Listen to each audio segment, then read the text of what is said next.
Welcome to our deep dive into the Swim Coaching Bible. Oh, yeah. It's packed with advice from some of the biggest names in swimming, Yeah. So much good stuff in here. It's a really unique book, isn't it? I mean, it's not just one perspective on coaching. Right. It brings together all these different philosophies and Yeah. methods. Yeah, I was really struck by that right from the beginning. Yeah. With that story about how today's swimmers are breaking records. Right. Set by, Legends. legends like Don Schollander. Yeah. Back in the 60s. Yeah, yeah. That really sets the stage for For sure. the power of belief. And you can see that power, so clearly with Dara Torres coming back after having a baby. Right. At an age when, so many swimmers would retire. Absolutely, yeah. And she wins 5 medals at the 2000 Olympics. Yeah, it's amazing. It really highlights what Richard Quick calls Believing in belief. yeah, believing in belief, just this unwavering faith, that can fuel such incredible hard work. And make the impossible. Yeah, and make the impossible possible. Yeah. Yeah. But it's not all just about that hard work, is it? No, of course not. I mean, especially for younger swimmers. Right. Finding that balance with, fun Yeah. is super key. Yeah. Jean Freeman's chapter really resonated with me on that front. Mhm.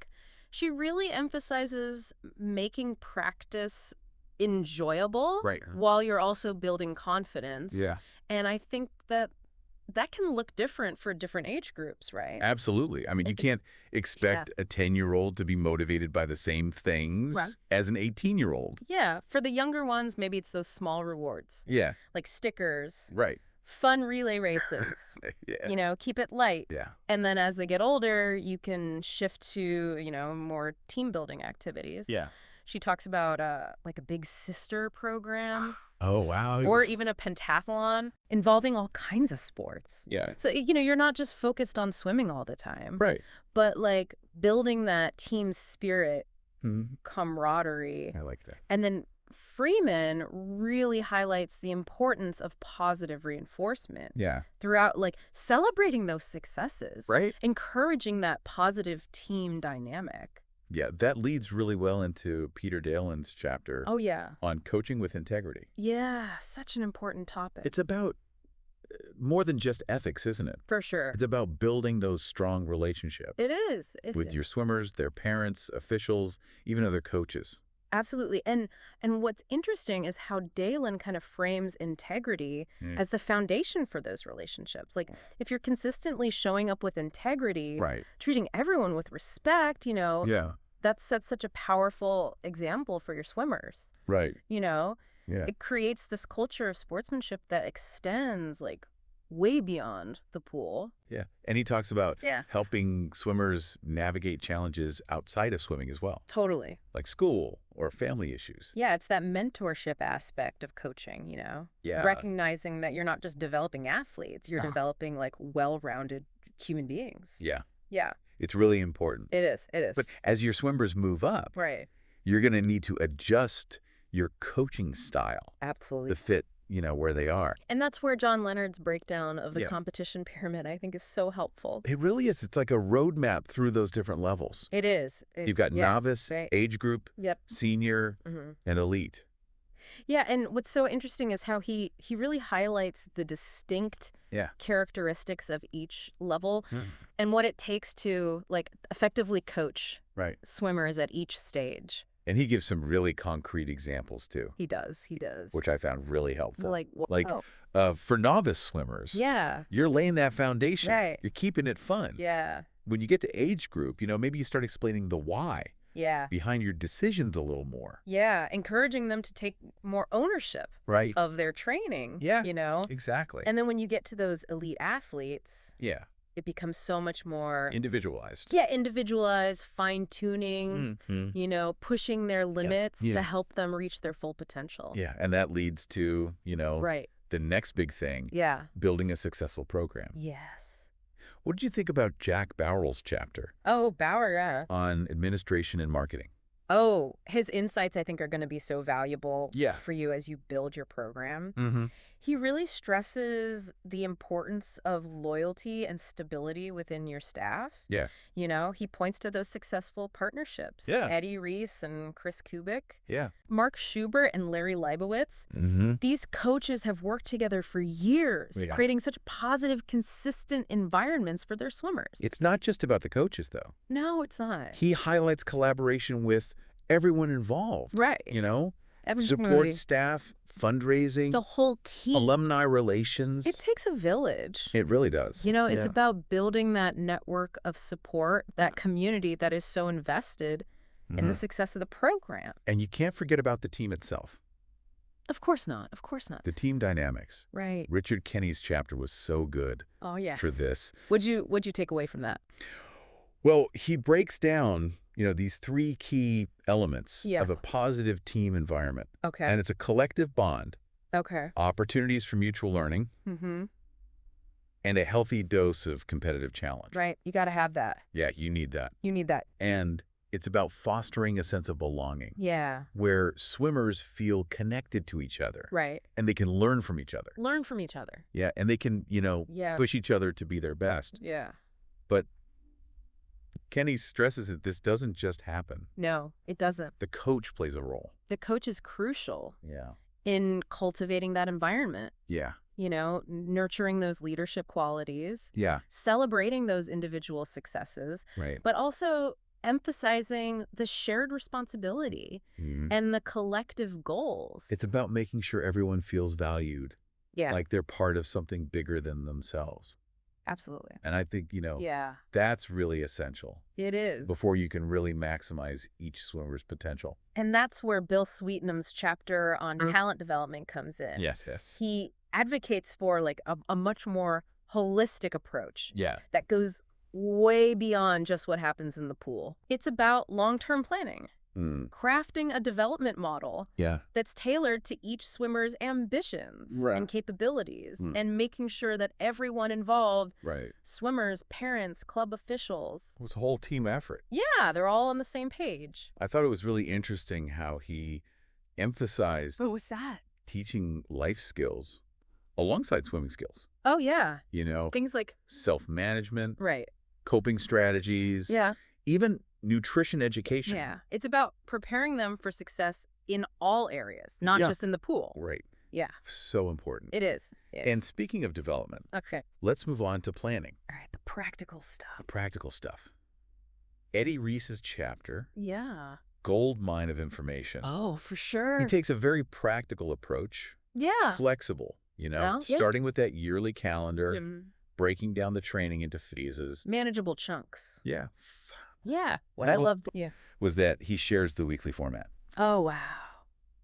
They use it at UT. Yeah. You know. An inside look. Totally. Yeah. Yeah. So we see Great. exactly how it's done. So Reese's approach is all about adaptability, recognizing that each athlete is different and might need, Yeah. adjustments to the plan. Yeah. He emphasizes the importance of periodized training, Right. varying the intensity and Yeah. volume throughout the year Right. to prevent burnout Yeah. and really optimize performance. Yeah. I like his approach. Yeah, it's smart, It is. systematic. Yeah. Yeah. So we've covered the power of belief, Okay.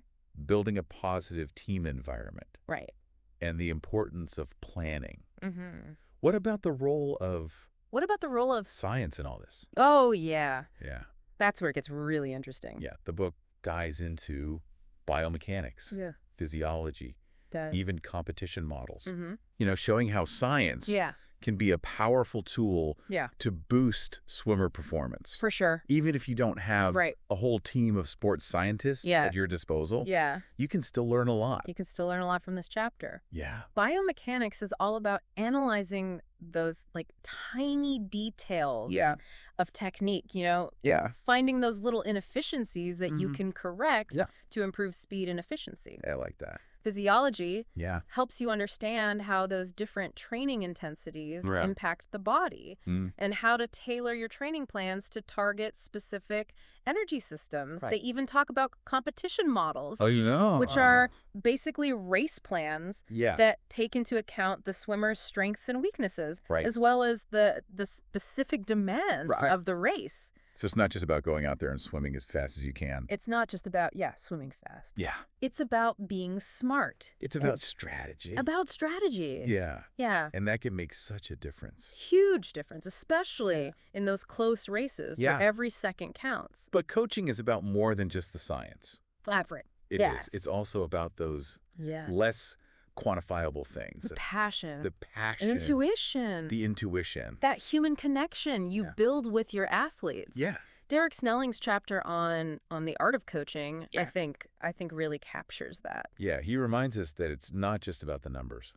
It's not just about the numbers. And technique. No, it's Yeah. about those intangible qualities that inspire Right. and motivate. Yeah. And he really emphasized keeping the training fun and engaging. Oh, for sure. You know, maybe incorporating cross-training. Yeah. Or drawing inspiration from other sports. Yeah. Like gymnastics or track. Totally. Yeah. It's about being creative. It's about finding those ways to keep things fresh and exciting. Yeah. You know? Absolutely. Snelling also talks about the importance of staying up to date Yeah. with scientific advancements like altitude training and integrating sports medicine and science professionals Yeah. into your coaching team. If possible. If possible. Right. Yeah. Yeah. So it's about always refining those methods. Always refining. All right. So we've laid the foundation. Okay. Now let's dive into those specific techniques So let's do it. for each stroke. Starting with freestyle. freestyle. This is where the Bible really lives up to its name. It does. You know, breaking down each stroke Yeah. with those expert insights. It's like having a master class at your fingertips. Exactly. Yeah, yeah. And the book highlights It does. these two fundamental freestyle techniques Right. that have really stood the test of time. Yeah. And each one has its unique characteristics. They do. They do. The first one is all about speed. Oh, yeah. It's about rapid turnover, Yeah. an arm-oriented stroke, Yeah. a two-beat kick, Mhm. and minimal hip rotation. Right. Right. Think Jaunty Skinner Yes. with his blazing speed in the 100 freestyle.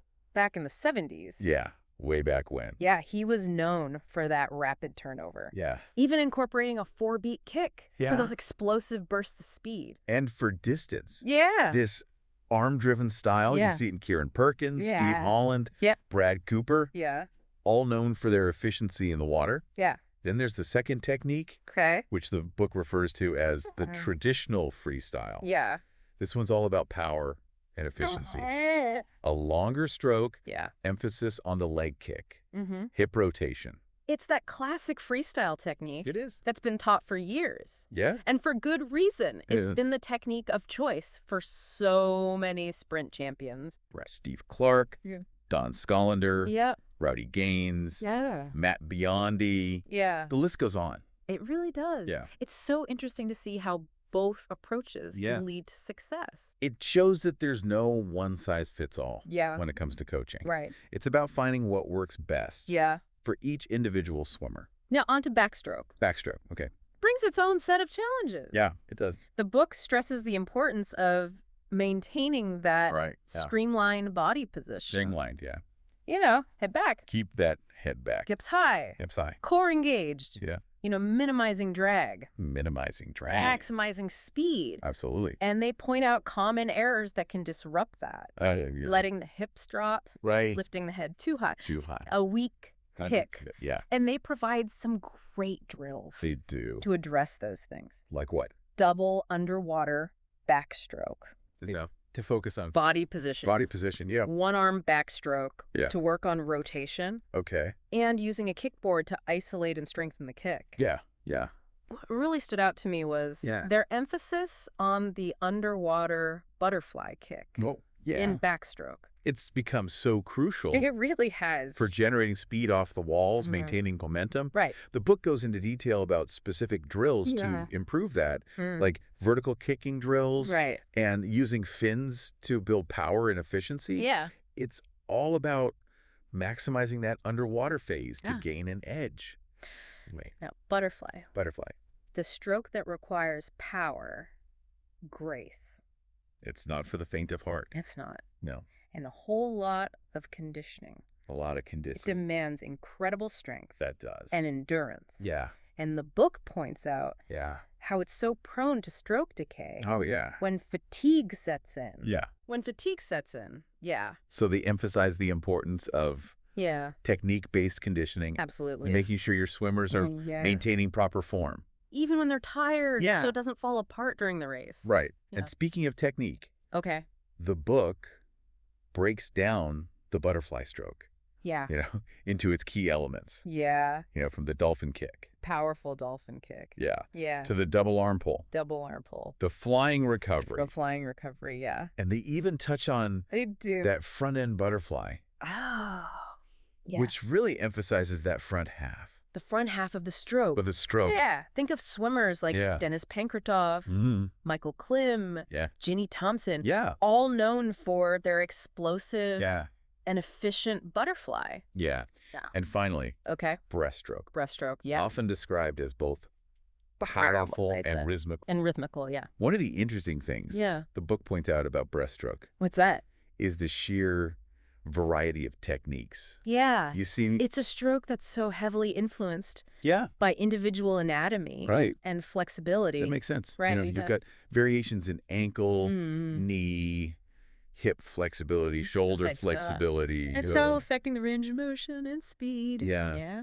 And the book talks about Yeah. how breaststroke has evolved, It has. Yeah. from that traditional Yeah. kick-dominated stroke Dominated, yeah. to the modern wave style Wave style, breaststroke. which emphasizes that lunging motion. Right. And relies much more on upper body strength. It's become much more dynamic Yeah. and powerful. And powerful. And the training methods have evolved as well. Of course, of course. They introduce component training, Component training, yeah. which involves breaking down the stroke Yeah. into specific elements Yeah. and drilling them at high velocity. High velocity. So you might have sculling drills Yeah. for the pull quicking drills, Yeah. focused on speed and rhythm, Yeah. even drills that isolate Yeah. the pull out phase. Yeah. It's about targeting those Yeah. micro movements. Those micro movements within the stroke Yeah. to maximize Yeah. efficiency and power. Right. Right. Before we move on to training, Okay, yeah. we got to talk about We gotta talk about those small details Yeah.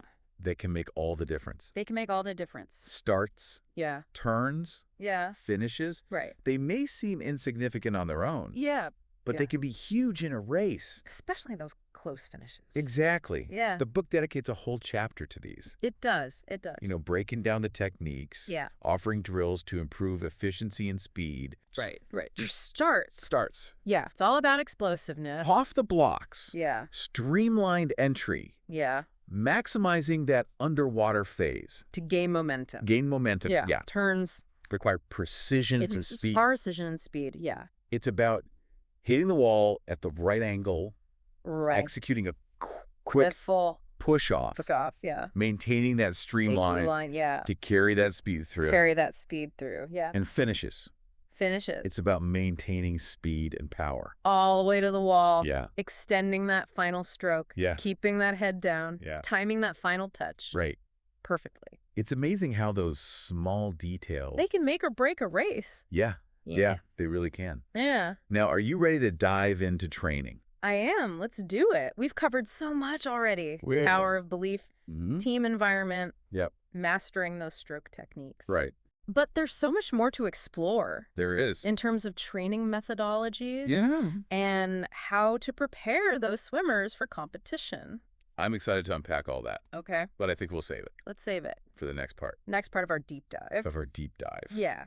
All right, let's get into the specifics of those stroke techniques. Yeah. The swim coaching Bible really breaks it all down. It does. It does. Those expert insights, the drills. I'm ready for it. It's like having a master class at your fingertips. I was particularly intrigued by the freestyle section. Oh yeah, freestyle. With those two fundamental techniques Yeah, those two approaches. that they highlight. Yeah. The first one. The first one is all about speed. Yeah. Rapid turnover, arm-oriented stroke, Yeah. two-beat kick, Mm-hmm. minimal hip rotation. Like Johnny Skinner. Oh, yeah, Johnny Skinner, blazing speed. Yeah, back in the 70s, way back. Yeah. And it's not just for sprinters either. It's not just for sprinters, no. Yeah. You see that arm-driven approach Yeah. in some distance swimmers as well. Yeah. Kieran Perkins, Mhm. Steve Holland, Uh-huh. Brad Cooper. Yep. all known for their efficiency Yeah. in the water. Then you have the Then you have the traditional freestyle. traditional one, yeah. It emphasizes Power and efficiency Yeah. through that longer stroke, Mhm. strong leg kick, that hip rotation. the classic freestyle. The classic. You've probably seen it a million times. Countless times, yeah. Think of those sprint legends. Mm-hmm. Steve Clark, Don Schollander, Yeah.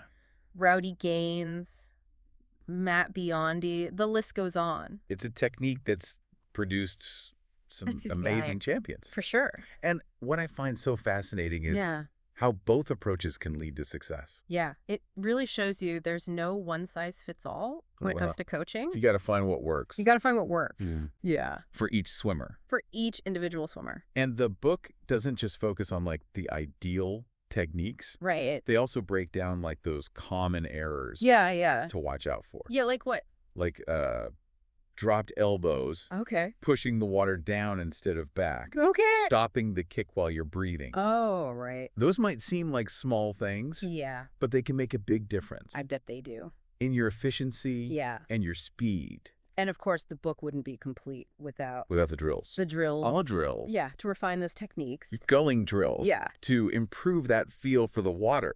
Right. Fingertip drag drills. Yeah. To encourage that high elbow recovery. Okay. Catch-up drills. Mm-hmm. To work on your timing. That smooth stroke. It's like a whole toolbox It is. full of techniques to Full of tools. Yeah. Yeah. To help your swimmers become freestyle masters. Freestyle masters. Okay, on to backstroke.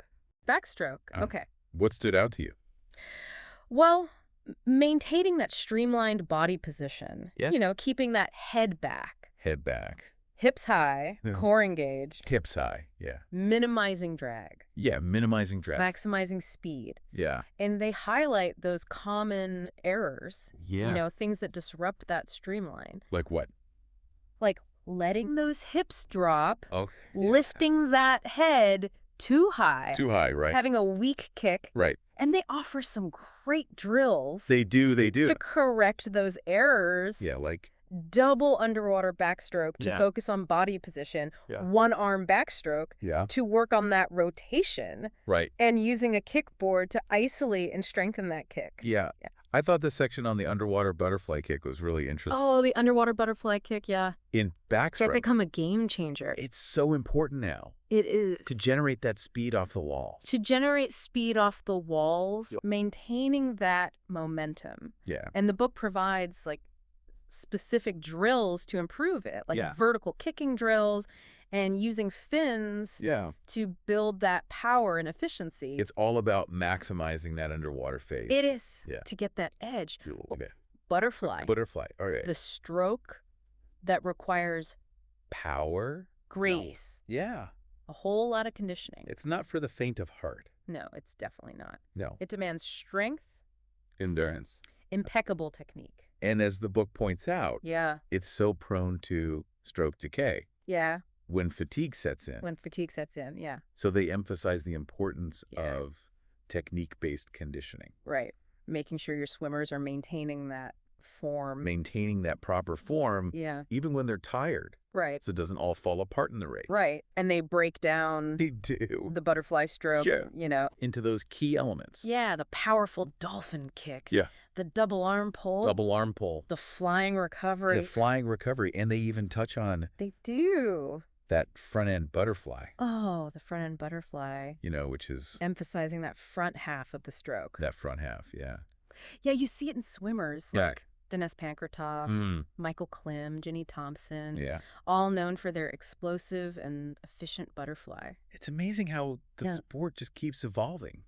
It does. New techniques. Good techniques. To push the boundaries. Pushing the boundaries. Now, what about breaststroke? Breaststroke, okay. What insights did you glean? I was struck by the variety of breaststroke techniques Yeah. that you see at different levels. Yeah. It's a stroke that's so heavily influenced Right. by individual anatomy and flexibility. Yeah, it makes sense. Yeah. Variations in ankle, knee, hip flexibility. Yeah, shoulder flexibility. Yeah. Shoulder flexibility, yeah. All affecting that range of motion and speed. Yeah. And the book discusses how it's evolved It has.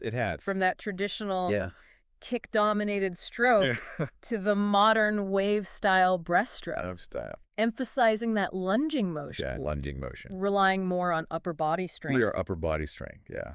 What did you think of their discussion on component training? Oh, component training. I thought that was interesting. Yeah. Breaking it down Yeah. into those specific elements, drilling them at high velocity. Yeah. So you might have... You might have those sculling drills. Yeah. For the And pull, drills. kicking drills, Yeah. focusing on speed and rhythm. Yeah. Even drills that isolate that pull-out phase. Right. Really fine-tuning. Yeah. Those Yeah. micro movements. It's like fine-tuning. Yeah. Yeah. Within the stroke. Okay. Now let's shift gears. Okay. Talk about those crucial elements. That often get overlooked. Starts, turns, and finishes. Starts, turns, finishes. Yeah. They seem like small details. Yeah, but they can be. They can make a big difference. They can. Yeah. Especially in those close races. Especially in those close races. The book dedicates a whole chapter to this. It does. It does. Breaking down those techniques for each stroke. For each stroke. Offering drills to improve efficiency and speed. For starts, it's all about that explosiveness off the blocks. Yeah. Streamlined entry. Streamlined into the water. Into the water. Maximizing that underwater phase. Underwater phase. To gain momentum. To gain that momentum, yeah. And turns require precision and speed. Precision and speed, yeah. Hitting that wall at the perfect angle. Like the perfect angle. Executing a quick and powerful push-off. Powerful push-off, yeah. And maintaining that streamline. Maintaining that streamline. Carry the speed through the turn. Through the turn. And then the finishes. The finishes. All about maintaining that speed and power. All the way to the wall. Yeah. Extending that final stroke. Extending that final stroke. Keeping that head down. Timing that final touch. Perfectly. It's amazing how those small details add up. They do. Yeah. They can make or break a race. They really can. Yeah. Now, are you ready to dive into the world of training? I'm ready. Let's do it. Okay. We've covered so much already. We have. From the power of belief to building that positive team environment, mastering those stroke techniques. Yeah. But there's so much more to explore. There is. In terms of training methodologies and how to prepare those swimmers for competition. I'm excited to unpack all of that. Okay. But I think we'll save that. Let's save it. For the next part. Of our deep dive. Okay, let's jump back into the Swim Coaching Bible. We covered so much in the last two parts. But we still have a lot to talk about when it comes to training. Yeah, training. The heart of it all, right? It is. And you want to be the best swim coach possible. So absolutely. Understanding these training methodologies is key. Let's pick up with John Urbanchek's color-coded training system. Oh, yeah, the color-coded system. I love this system. It's so visual. Yeah, it is. It's easy to understand. Intuitive. Each color, represents a different training focus. Right. And you can see how they fit into the overall plan. Yeah. Just by assigning those colors. It's great for periodization. It is. Making sure you're hitting all those all the key elements. Could you give us a quick recap of the colors? Yeah. Platinum. Yeah. Pure speed work. Those short all-out sprints. Right. Gold, speed and power. Yeah. Green, lactate production, building that tolerance. Purple, the dreaded lactate tolerance sets. Yeah, those are tough. Pushing those swimmers to their limits. Yeah. And blue, training at VO2 max. Right, it's like having all these tools. It is. It's a toolbox. Yeah. With specialized tools. Yeah, each one. A specific purpose. Yeah, and it's adaptable too. It is. You can adjust the volume, the intensity to fit your swimmer's needs. Okay, let's talk about building a strong aerobic base now. Aerobic base, so important, especially for those distance swimmers. Especially for distance, yeah. Dick Jockums had some interesting insights on this. Yeah, challenging the traditional approach. With his conversion training. Can you explain what that is? Yeah, so traditional distance training, Yeah. it often focuses on buffering that lactic acid buildup, Right. teaching those swimmers to tolerate high levels of lactic acid. But Jockums believes that this approach limits their development. So what does he suggest instead? Conversion training focuses on optimizing both aerobic and anaerobic systems. Okay. So his program includes training at varying intensities, challenging the body to convert between those two energy systems. Yeah, that makes sense. Building a more well-rounded engine, so to speak. Yeah, and he stresses starting early with this. Oh, yeah, starting early. Crucial. Yeah. build that aerobic base in those pre-puberty years. Right. When the body's really primed for that development. Like laying the foundation. Yeah, laying a strong foundation Yeah. so they can handle those demands later on. Now, mental preparation. Mental preparation, so key, especially in those high-pressure moments. Yeah, Don Gamble had some great insights on this. Gamble, yeah. He talked about that confident yet humble mindset. Confident yet humble, yeah. And how a lot of that comes down to Preparation, well, knowing you've put in the work. Right. So you can go in feeling confident. Right. He compared it to... Oh, yeah, he drew those parallels. Yeah. To Damlin, to Bear Bryant. Right, those coaching legends. Approaching competition with that quiet confidence. Because they knew they were prepared. They were prepared. And his stories from the Olympics were really interesting. Oh, the Olympics. So much pressure. Yeah, illustrating how, things don't always go as planned. Right. Even at that level. You got to be ready to adapt. Adapt, work together, stay composed under pressure. Yeah, those are lessons for life in general. They are. Building that resilience. Resilience, yeah. Okay, let's touch on building a successful program one more time. Building that program. Jack Bauer, he talked about the importance of loyalty and stability within your coaching staff. Yeah. Those long-standing partnerships. Yeah, Eddie Reese and Chris Kubik. Mark Schubert, Larry Leibowitz. Yeah, creating that positive and consistent environment. It fosters trust. Trust and long-term development. And he emphasized collaboration. Collaboration, crucial. Yeah. Not just among the coaches. Right, with everyone. Support staff, fundraisers, alumni. Yeah, creating that community feel. A community invested in success. And it takes time. It's a marathon. It's a marathon, not a sprint. Not a sprint. Yeah. All right. And lastly, fostering that positive team environment. Oh, yeah. So important. Richard Kenny. He had some good points here. He did. He talked about creating a culture. Yeah. Where swimmers feel connected. They can learn from each other. They push each other to be their best. Those three key elements. Yeah. Collective bond, mutual learning, healthy competition. And the coach's role is so important. The coach is crucial. In cultivating that environment. Yeah. Nurturing those leadership skills. Celebrating those individual successes. Yeah. Emphasizing shared responsibility. Working toward those collective goals. It's about creating a team where everyone feels valued. Yeah. Like they're part of something bigger. I think we've covered just about everything. I think we have. This has been an incredible deep dive. The Swim Coaching Bible. What a resource. It can be so valuable for you. I hope you feel ready. As you continue to develop as a coach. To take all this knowledge and apply it. I do. To your own journey. Absolutely. Because this book, it's just the starting point. Yeah, it is. Now it's up to you to take what you've learned. Yeah. Experiment. Find what works best for you. Right. For your swimmers. Yeah. Create your own coaching legacy. So go out there, dive in, and make a splash. Make a splash.